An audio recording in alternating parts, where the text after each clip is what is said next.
Welcome back, tubers. Oh, we're having fun today. They're doing all kinds of stuff today, little stuff, you know. Got to get caught up and stuff. Plumbing. We're going to get into a little bit of plumbing today, but first I wanted to kind of let you know I was doing some more lath. I was pulling lath off the wall. Let me show you here real quick. I did the inside part of the closet here. I got some more 2x4s that I can use. And then I did all the rest of that was left on that wall there. So that's nice and clean. Interesting enough, I found a little bit of mold growing in here. I don't know what that's all about, but we're going to get rid of it, that's for sure. So let me get you put down here, and then we're going to get into a little bit of plumbing here. Now, I hooked up the faucet, the little spigot for the toilet, but it's only, you know, snug down. So what I got to do is I got to pull it all apart.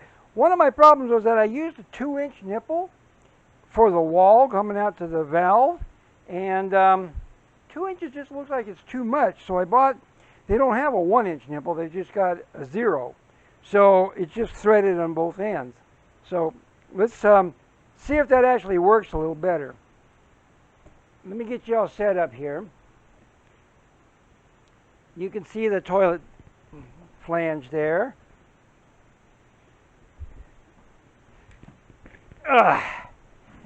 So what we're going to do, disconnect the hose to the pipe, disconnect the valve, as it so happens. You see, the problem is, like I said, I've got the nipple in the wall, not the nipple, but the flange that goes into the wall, goes to the PEX tubing, is almost flush with the wall. It's about 1/8 of an inch behind the wall, what's going to be the sheetrock. All right, so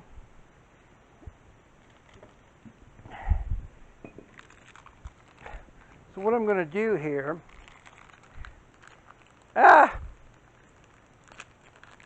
I forgot to take it out of the plastic bag, but that's okay. So, as you can see, the 2-inch comes out too far, and I've got the escutcheon plate on it right there. So what we're going to do is try this 0. Whoops. Let me get this up here.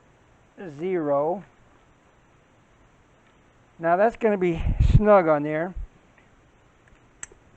What I was hoping is that this goes, the escutcheon plate goes flush up against the sheetrock, which it won't, because the sheetrock comes out 1/2 inch, so that's not going to work. You know, that's what I'm saying. I just needed a 1 inch.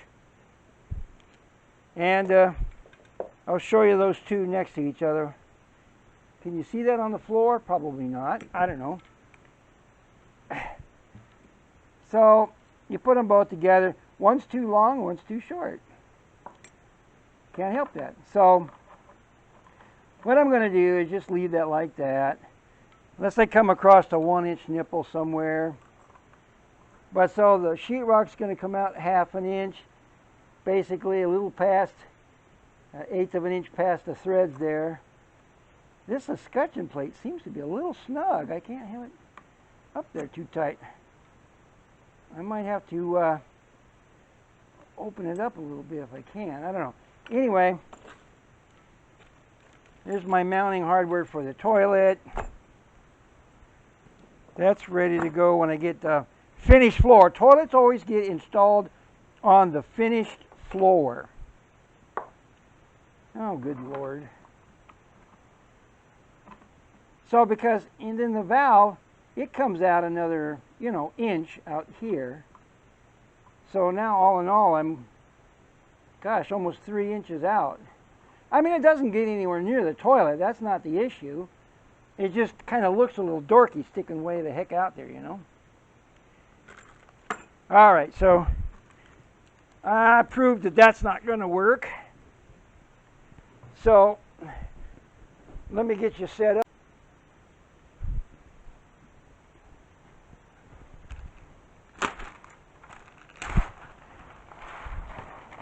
All right. Like I was telling you before, I have to pull this wall apart a little bit and get some plumbing in here. So what I got to do is figure out, see, I got a sink that's going to come in here like this.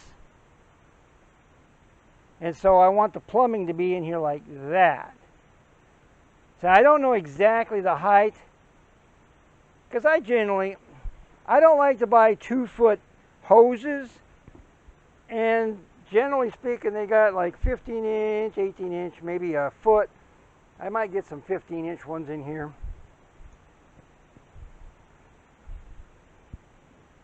But I need to put a 2x4 in there, so that's what I got to measure for. We are looking at 15 and 5/8. 15 and a half, 15 and a half.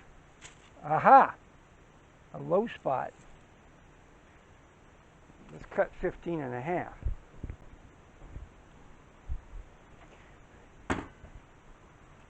All right, tubers. I measured it, was 15 and a half inches. Oh, look! I got in the mail yesterday.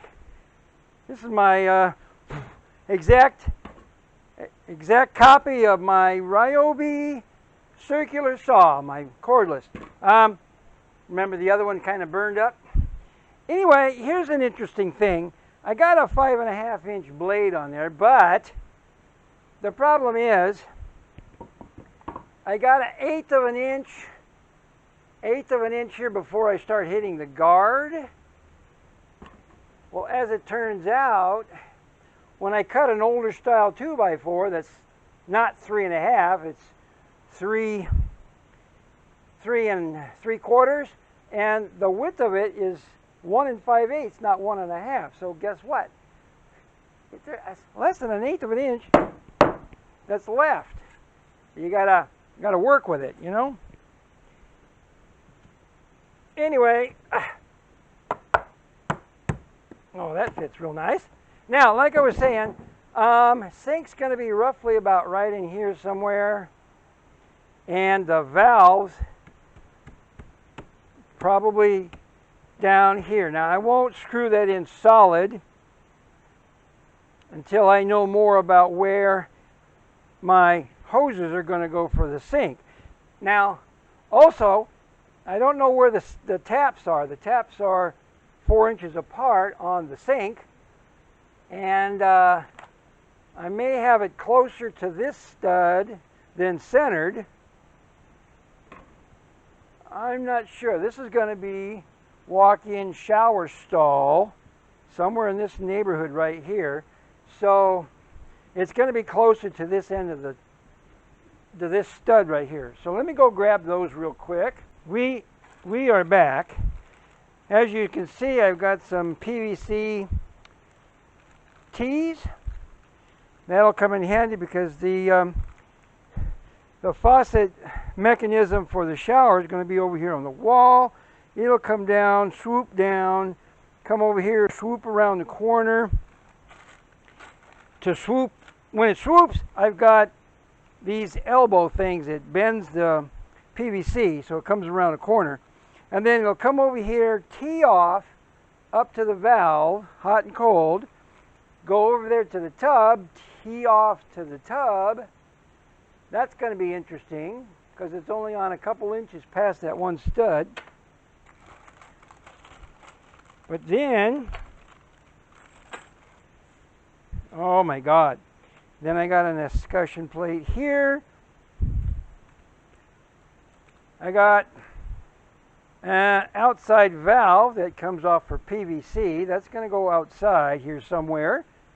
So I need another tee-off. Well, not, yeah, tee-off for, well, the toilet. The toilet's on a separate water system. Toilet coming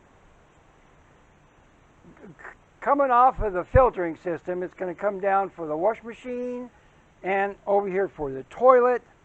and then the rest of the water is going to go through the other filtering system. But anyway, so this is going to be, I'm going to put one here for the backyard, and I'll put one on the side for washing vehicles. So they're going to be like that. I just drill a hole through the, I'm going to drill a hole through the rim joist, and then what I'm going to do is hook the PVC up to it and then slide it back into the hole. A couple of screws, it'll be done. Piece of cake.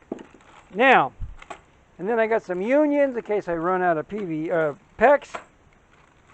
And I've got my clamps here, and I don't have my valves.